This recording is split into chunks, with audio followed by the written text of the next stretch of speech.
Hi, my name is Sheila Lawless. I decided to leave my country of England in 1954 and travel on ship to Deakin Island. World War II had just ended and all of Europe was chaotic. Eastern Europe had just been invaded by the Soviet Union, and in order to get away from the danger, the best place for me to go was Deakin Island.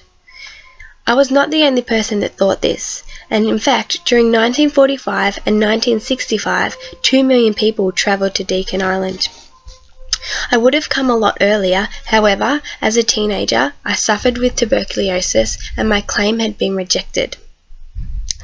I didn't have much money either, but luckily the government had brought in a scheme that encouraged people to travel to Deakin Island. The only condition was I was required to stay and work for at least 2 years. So, it was in July 26, 1954, with my husband and my firstborn child that I arrived at Deakin Island. Fortunately for me, my mother and father had arrived earlier and I was able to stay with them. The biggest difference I found stepping off the ship was that Deakin Island had wider streets and tin roof houses, but what I loved most of all was the smell of eucalyptus. It was very foreign to me and I had never smelt it before.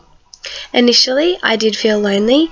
Even though most of my family were here, I still missed home, and especially the English countryside.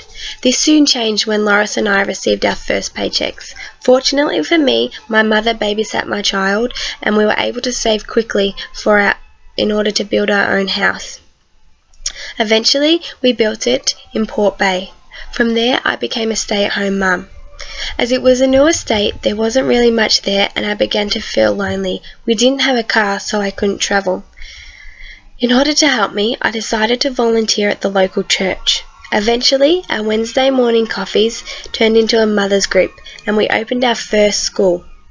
I then went on to have 3 more children, and I honestly stayed home to care for them until they were school age. However, in 1973, I returned to work thanks to a government scheme that encouraged women to enter the workforce. I attended a business college, and once graduated, I got a family-friendly hours job in administration. In 1987, however, I retired. While I didn't do anything significant, I played my role as a homemaker, a community builder, and feel as though I contributed to the creation of Deakin Island way of life.